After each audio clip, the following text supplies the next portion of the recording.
Well, good morning, everyone. I hope those of you in the room are getting some breakfast and enjoying some conversation. I always hate to break that up. And I want to welcome our online audience as well. First, I just want to thank the Provost Office, IT, and OU-HSC for their extraordinarily active partnership. Top Hat is on campus fully for the first full semester after a soft start last semester. And I think it's an incredible collaboration that is already showing strength. It is how this solution has the impact we all want it to have. I joined Top Hat about 2.5 years ago after a 25-year career in higher ed. Faculty member, early adopter, was asked to take on some administrative responsibilities, and that was the end of my faculty life.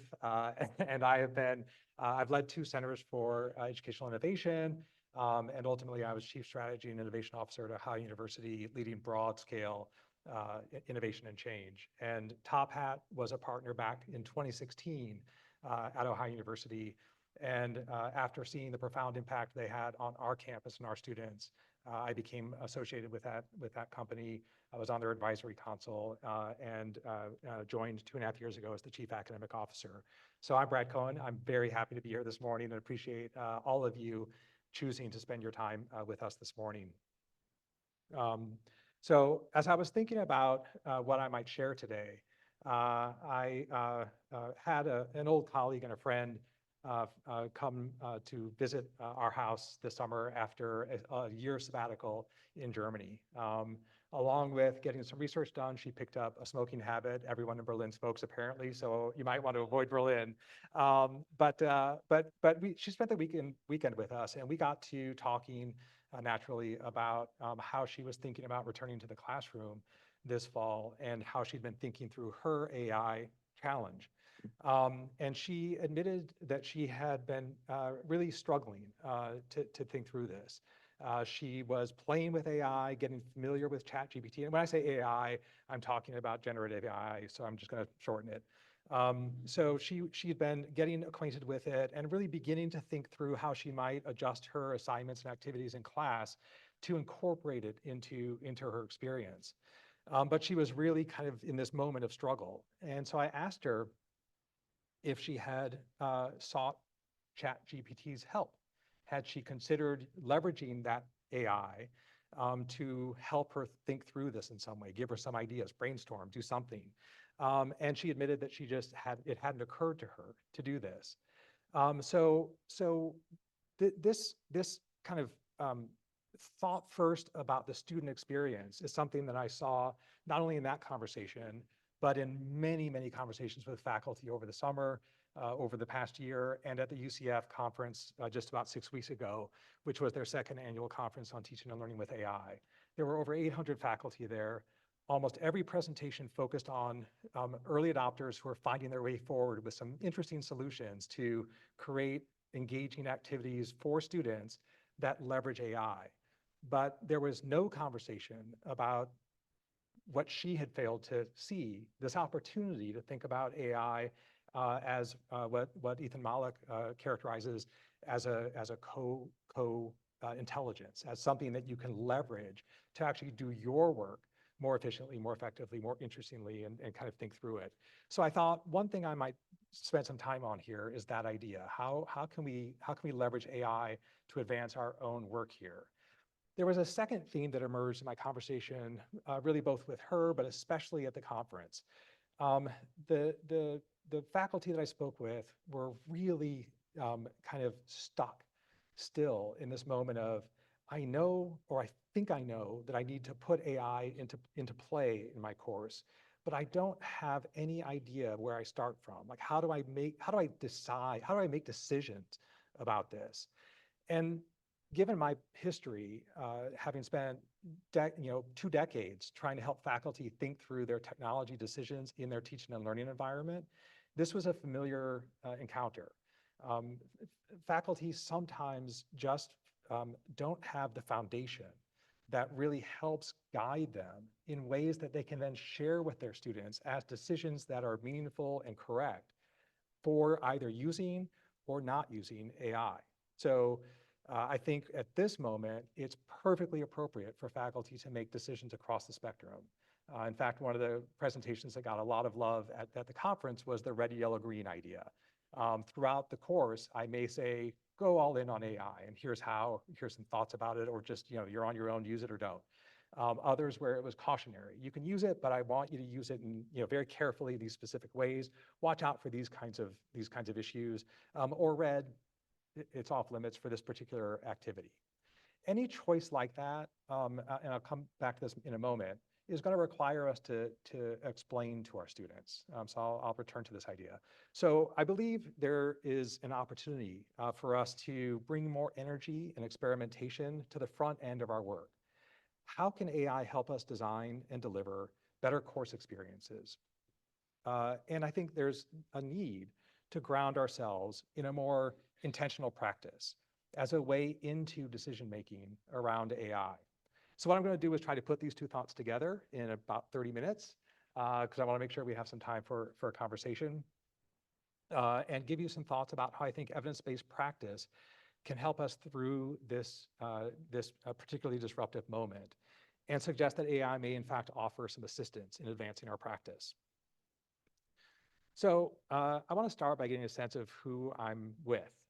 So I'm going to show you just two results from a faculty survey that we conducted recently. Our report should be out in a couple of weeks.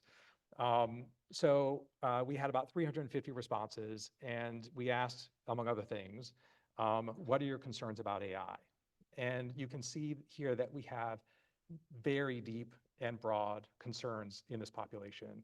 Same thing at the UCF conference. There were a majority of the participants there were carrying a lot of anxiety and concern still into this coming year. So on a scale of 1 to 5, and I'd like if we have anyone tuning in from Zoom, I'd like you to put it in the chat. Scale of 1 to 5, where are you on the concern spectrum? 5 being house on fire, 1 being, it's cool, I got this. So just give me a show. Okay, so a fair bit of concern in this room. Okay, and what are we seeing in the chat? So we've got, still there as well, some concern here. I think it's perfectly appropriate. I think anyone who cares about education should be concerned. Like this is a big disruptor, right? So thank you for that. And here's the second result. We asked about their usage of AI. So you can see here that a significant percentage of this group is not really invested yet in using AI in any meaningful way in their teaching and learning practice.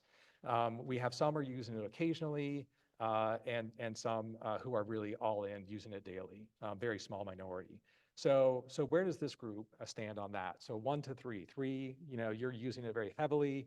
1, you're still just getting started. Okay. So again, a kind of a spectrum here, some people who are pretty experienced in this room and some who are still just at the beginning of that journey. Likewise with our remote audience.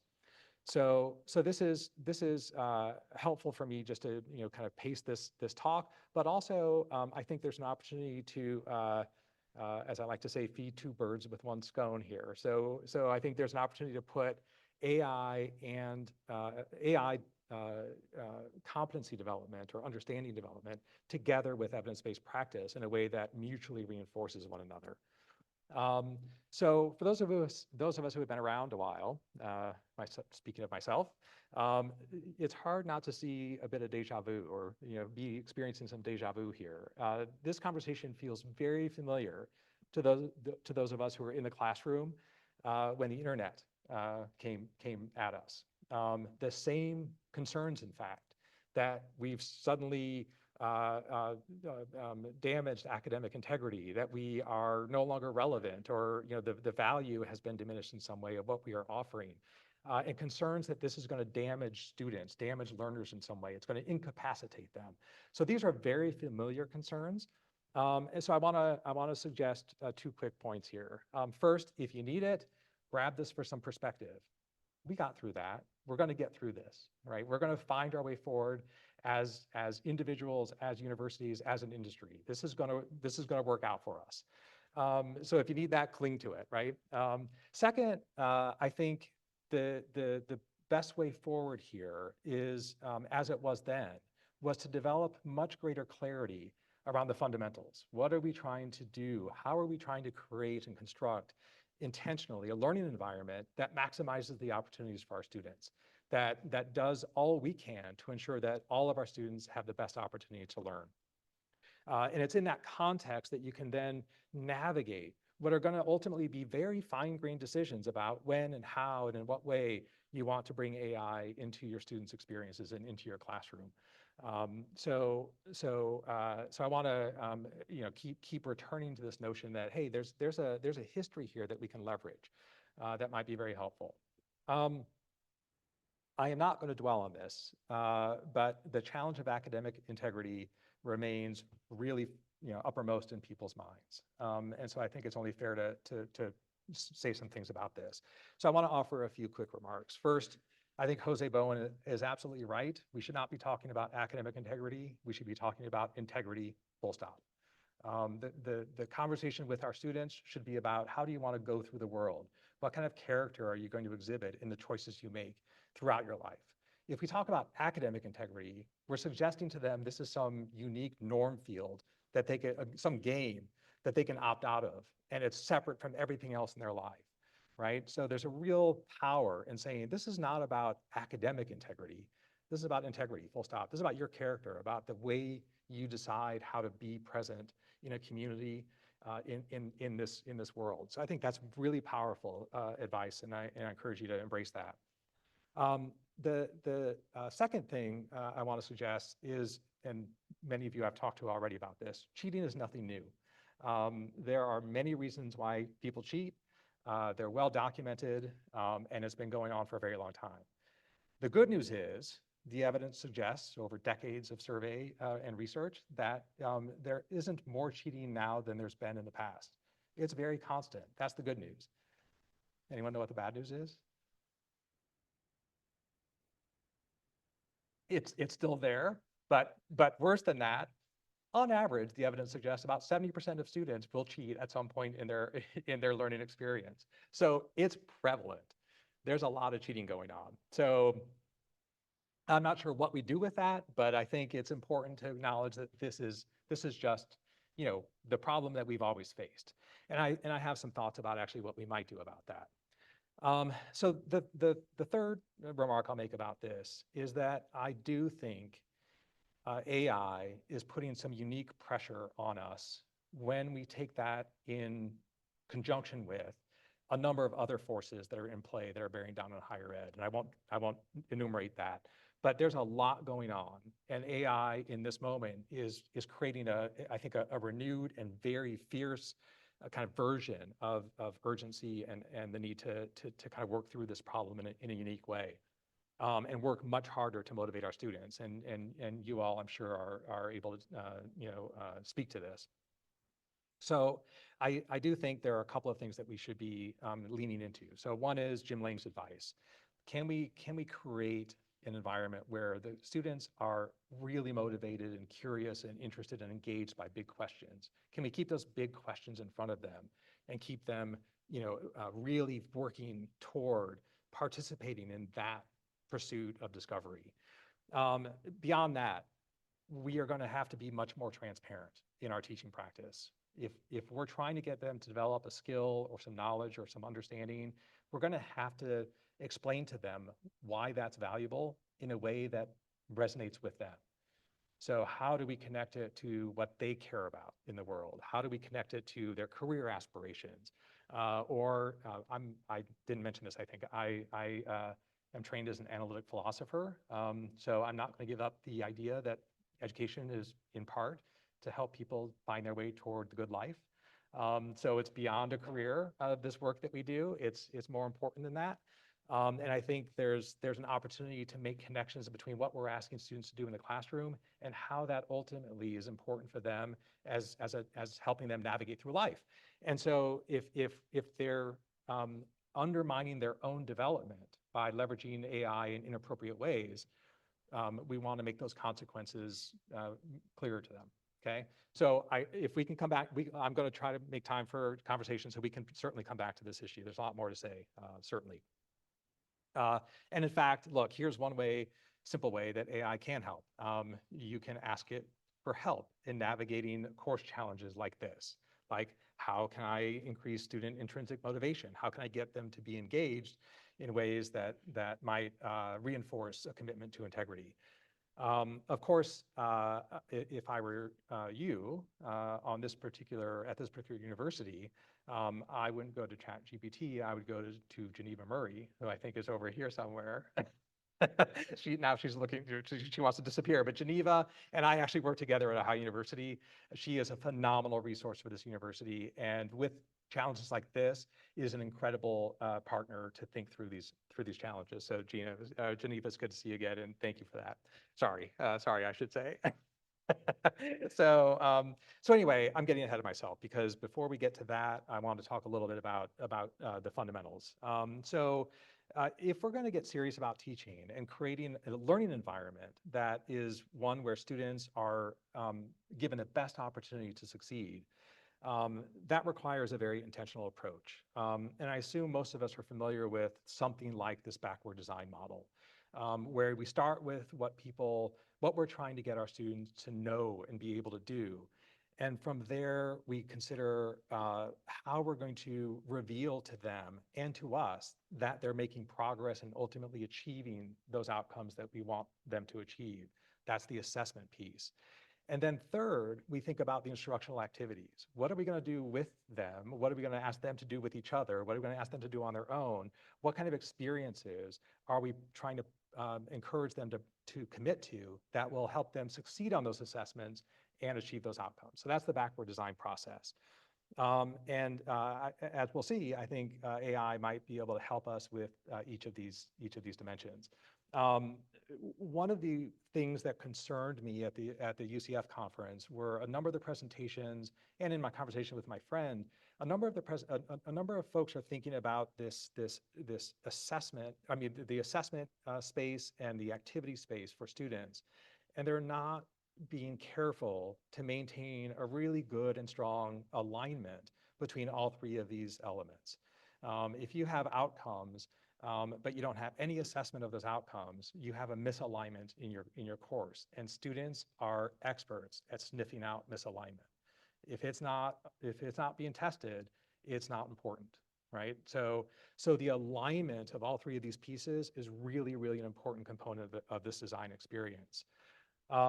Beyond a design process, we are in fact the beneficiaries of extraordinary growth in our understanding of how people learn. It's really a golden era of discovery regarding learning.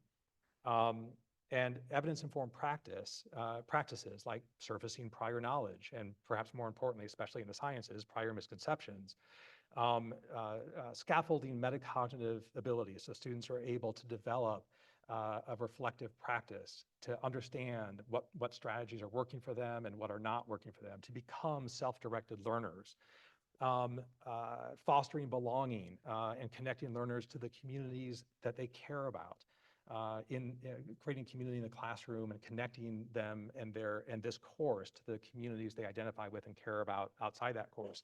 These are all elements of evidence-based practice, but one of the easiest, most fundamental, and one of the clear strengths of Top Hat is committing to frequent low-stakes assessment. Assessment-rich environments go beyond summative midterm final kind of practice. Students are being assessed all the time. There's diagnostic assessment to understand where they are at the moment. There's formative assessment, which gives them feedback and you insight into where they are as learners. So these are really essential strategies that should be emerging in our course designs at this point. Unfortunately, the bad news is, as gold as this era is, it's also fraught. These are general principles. Education is maddeningly contextual. It is really difficult. All of us have had the experience, I'm sure, of teaching the same course to two populations of students, and it going really beautifully here and a disaster there, and with no idea why this is happening, right? So there is a lot of work to be done to close the gap between what we know about how people learn and how that works in my particular course, in my particular discipline, with my particular students in this particular moment in time. with the resources I have or don't have at my disposal. So there's an aid here that's really necessary, and really a second component of evidence-based practice beyond the science. We have to have some data. How can we leverage data to close that gap, to see where, hey, I know I should be scaffolding student metacognition, but it's just not working here. So I know that it's not working. Do I have any insight into why it's not working? Can I adjust and iterate over time? So technology is an obvious aid here, and Top Hat in particular can really help secure a data set that helps you respond in real time to students. The polling, the back channels, surveys, assessments, engagement levels in class and in the reading, these all give you data points that give you insight to where my students are in this moment and whether my design is actually bearing fruit or there's a miss here that I have to attend to. So I think this is an important dimension of evidence-based practice. So really, evidence-based practice comes down to two things: leveraging science in the design of our courses, leveraging data in real time and over time to respond and iterate. And that's where we want to, I think, start pushing our practice. And there's some interesting evidence emerging. This is a Titan Partners research output from last year, surveying thousands of students, and it turns out they're sensitive to this. Where they perceive evidence-based practice in play in their courses, they are significantly more likely to believe that they can succeed, to think that they belong, to in fact identify with their university. So this is kind of a remarkable finding. Until this came out, it was my belief that we had to do special things to create belonging and community in the classroom. And I still think there are obvious ways to do that that are all to the good. But evidence-based practice generally seems to have a benefit here that students are themselves sensitive to, which is I think quite interesting. Okay, so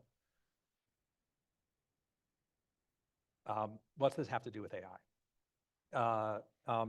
Those of you who are on the just getting acquainted spectrum of things, I think it's really important to not go into the deep end of the pool. Start with play. How many of you are followers of Ethan Malik and his any of his work?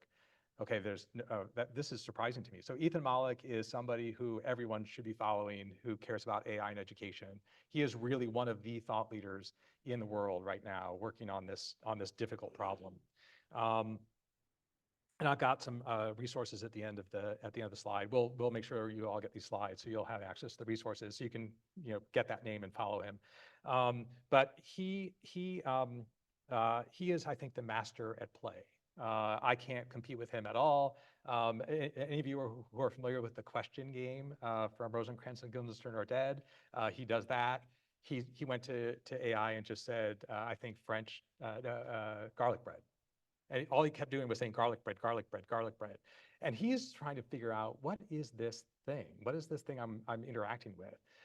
So I encourage you to play. I came across an article in Inside Higher Ed recently that said higher ed is not a musical. And the bulk of that article is pointing to something important and true. But my immediate reaction to the title was, sure it is. I grew up with musicals. Higher ed is absolutely a musical. So I went to ChatGPT and said, make a musical, right?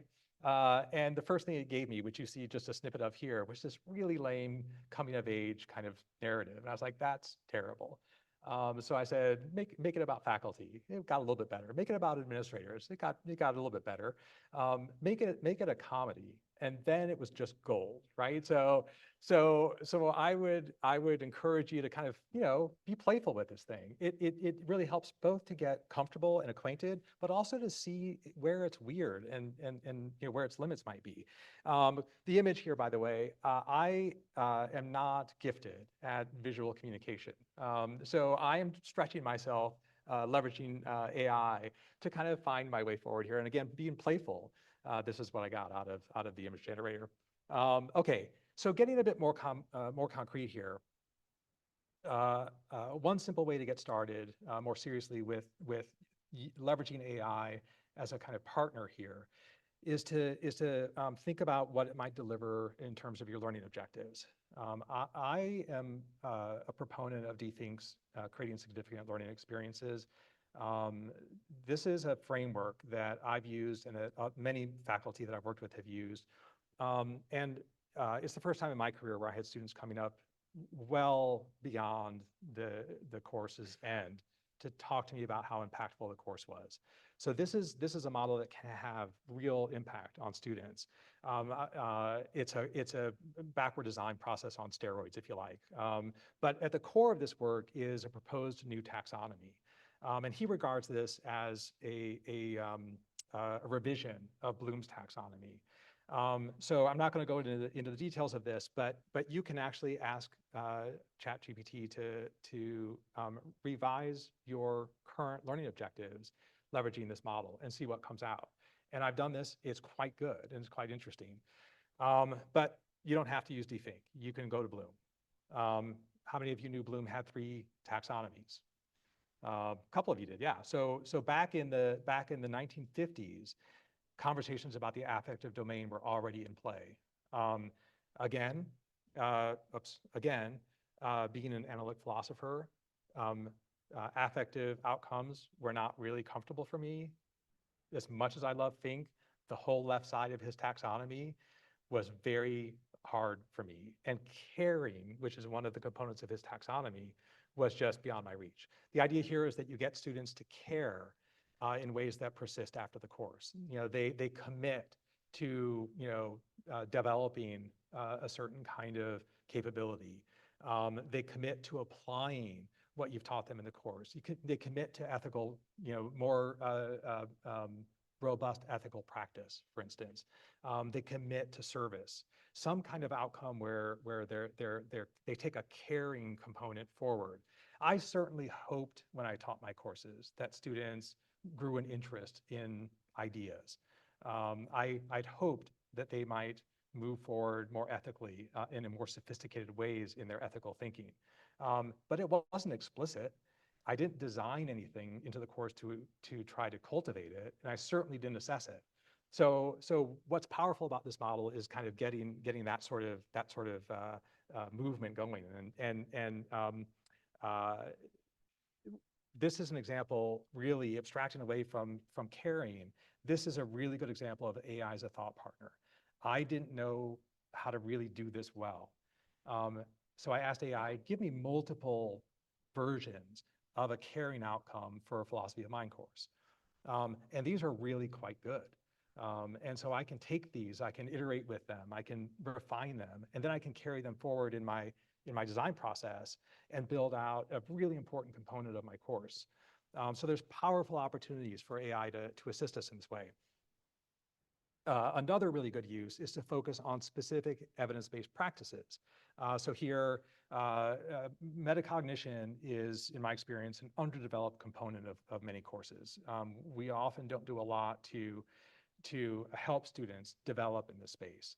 And so you may not be familiar with metacognition or how to implement it. So AI, again, as a thought partner here, can really help us start to get involved in ways that are actually quite effective. Then there are specific strategies and learning activities that you can develop with AI support. So I was chatting with somebody before the talk started, and in my own work and in the work of many faculty that I've worked with, there's a barrier to doing some really interesting and powerful pedagogical practices, and it's time, right? It just takes a lot of time to develop complex case studies that are really good. And so students have choice and autonomy as they move into the exercise, which is an important component of the course. So here, what was interesting to me about this example is that, and of course you can't read this, it's a terrible slide. All these have too much text on them. You're going to get these. What I want you to focus on are the principles of how you might start to play with AI in this way. But what was interesting and kind of surprising to me was this was the prompt that you see on the screen. It was just give me a complex task for creating a minimum viable product multiplayer game for a group of college seniors. So I didn't say anything about assessment. And in the response to that prompt, it laid out explicit assessment criteria. to go along with this activity that in fact is right on target. So one of the things that AI does is deliver surprises. Some of those are delightful, some of those not so much. So again, part of play is to kind of see how these things emerge, but in your own work, again, as you would certainly counsel your students, be sensitive to the quality, the value, and the legitimacy of the output. So this is really a partnership, not an answering machine. It's not it's not something you can just do a one-off and take it away and be good. Another example, and I offer this one because it's a role-playing example, and many people are starting to see one of the early really good potentials for AI for students is to support their pursuit of a role-playing experience. So you might have nursing students do an intake on patients and engage in a role play where they record that interaction, and then they can talk with you or their peers about the quality of how they navigated that conversation. So role playing is a really interesting, complex, and challenging sort of thing to pursue without something like this as a component of the course. You can then scale back. So we've been talking very discreetly about things to do in the course at a granular level. You can think about AI helping you build a particular lecture experience, or a week of the course, or a module, or the entire course itself. There was always a moment in the courses I taught where I knew I was going to lose my students, always. Locke was just a dead end for my students, right? It was impenetrable to read, and they just didn't understand what was going on there, right? So you know it's coming. We all have this, right? So can AI create some better strategy for me in unblocking, getting through this? And the more you layer into this kind of prompt, this is what I've tried and it hasn't worked, this is the kind of thing that's happening, then you get some really interesting possibilities. Okay. For those who have been paying attention, it's clear that I skipped assessment. And the design process, assessment's number 2, right? Realistically, this is an iterative thing, but still, I kept assessment for last for a couple of reasons.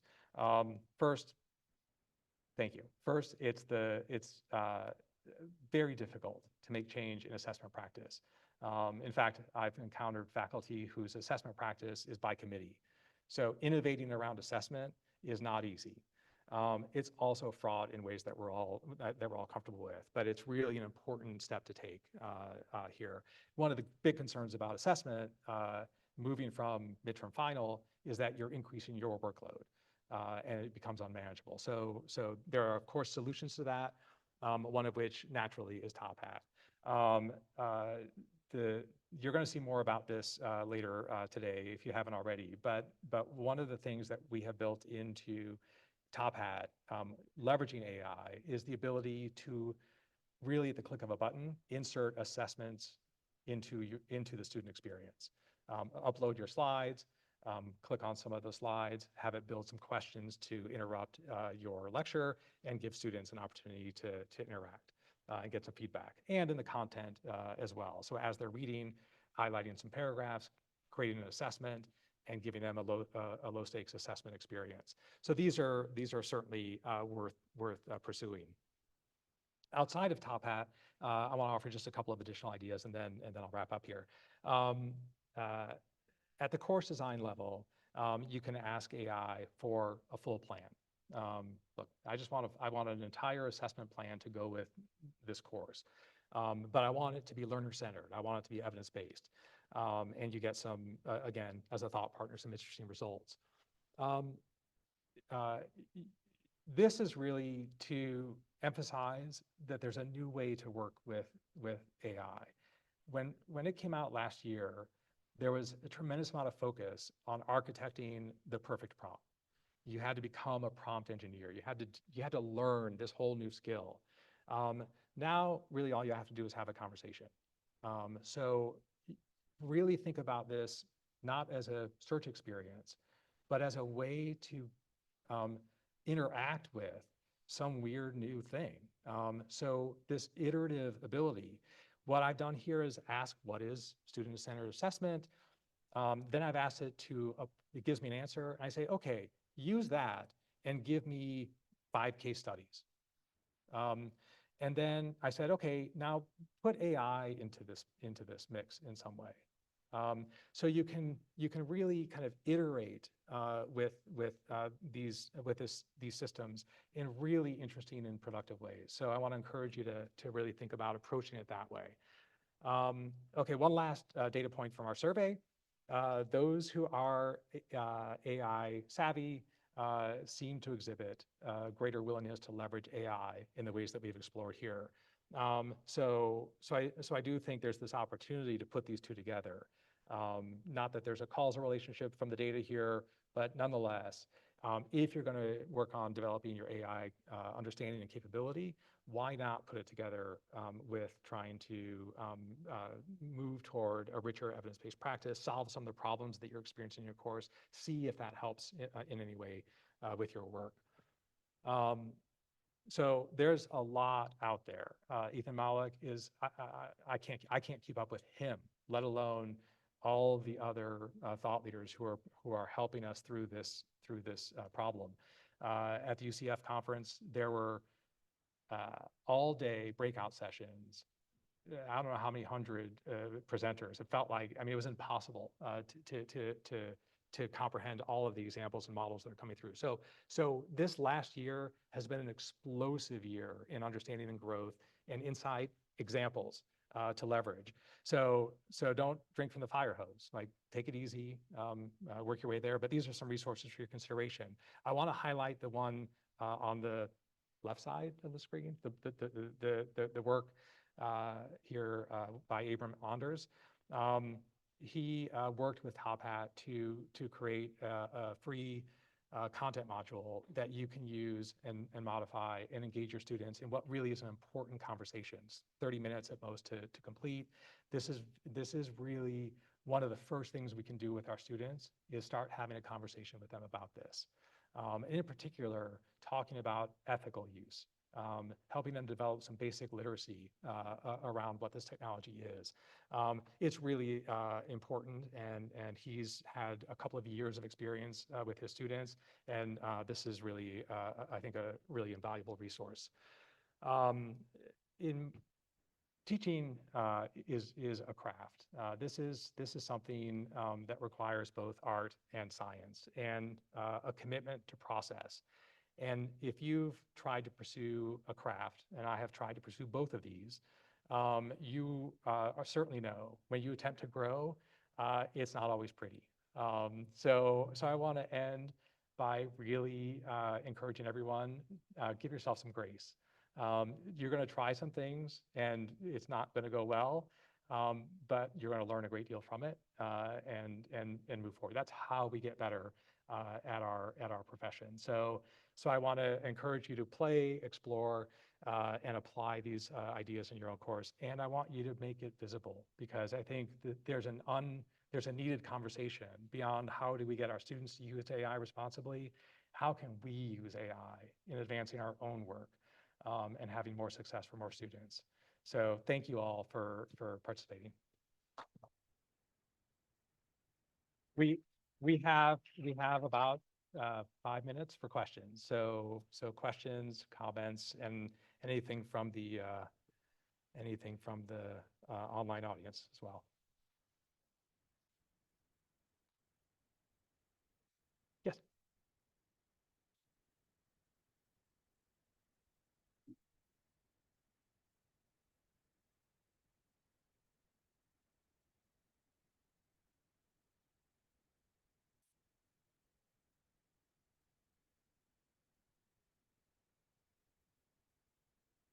Mhm.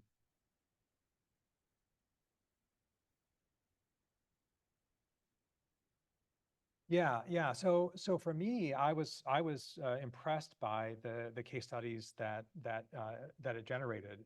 I think a couple of thoughts here. One is your mileage is always going to vary with these technologies. So which platform are you using? Which version of that platform is being called forward to do this for you? Is there another one that does it better? What is the prompt that you've put in? Is there a way to refine what you're looking for? If it's not good, tell ChatGPT what's wrong with it. This is one of the frequent interactions I have with ChatGPT. I'm like, no, like with the music, give me a musical. I said, that's terrible. Give me something better. Or more specifically, I've responded to what it's given me by saying, okay, I like this part, but what's missing here is something like this. If you have a resource or a template or a model, increasingly you can upload those and have it leverage that to do the work for you. So there are some techniques that are emerging as the capability evolves in these environments for sharpening the output that you can get. At the end of the day, I think the best way to think about this technology is as, a decent intern or TA. It may return some really good things, but it may also not. And so I think you have to think about, okay, is it worth my time to continue to try to get something out of this, or should I go talk to Geneva? Uh, I do think this experience is likely to happen where you're going to get a result and you're going to think, meh, you know. But I think it's worth considering, can I come back at it in this moment? Or can I try a different, one of the other providers and see if I get anything better? I hope a year from now, the answer is, oh, we've got an incredible library of prompts that help you generate case studies that are good for your course and your discipline. So I would encourage you to keep trying and keep working on it. Yeah. PK? Absolutely.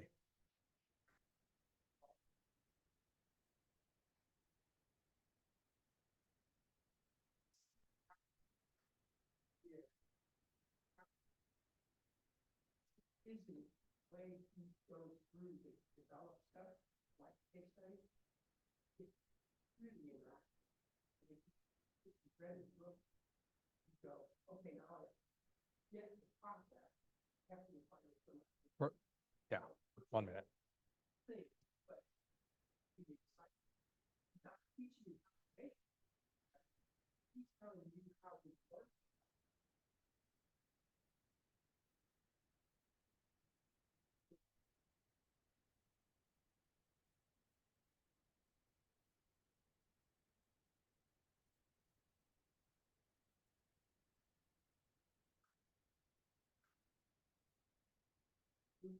Yeah.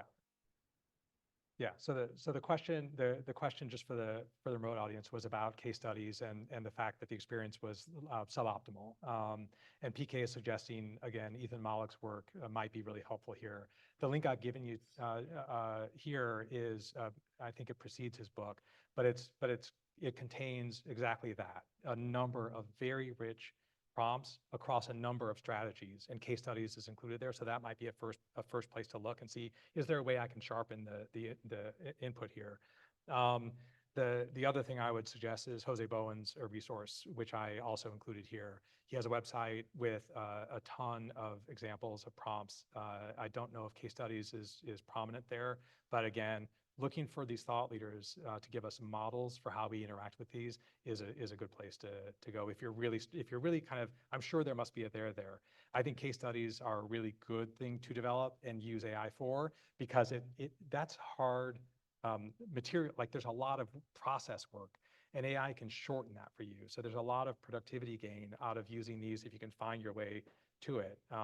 So I encourage you to do that. Okay, I've got to stop. I'm getting the hook here. Ah,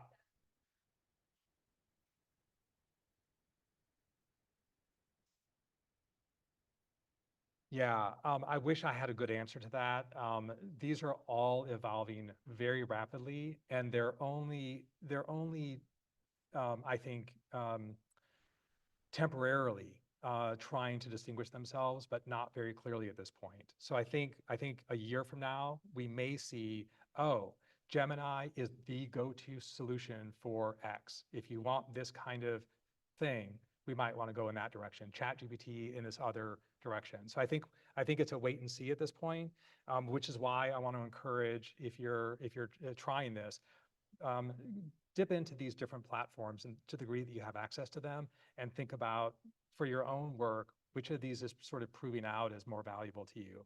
But the answer right now is I would say education specific, top hat. I'll stop there. Thank you all so much.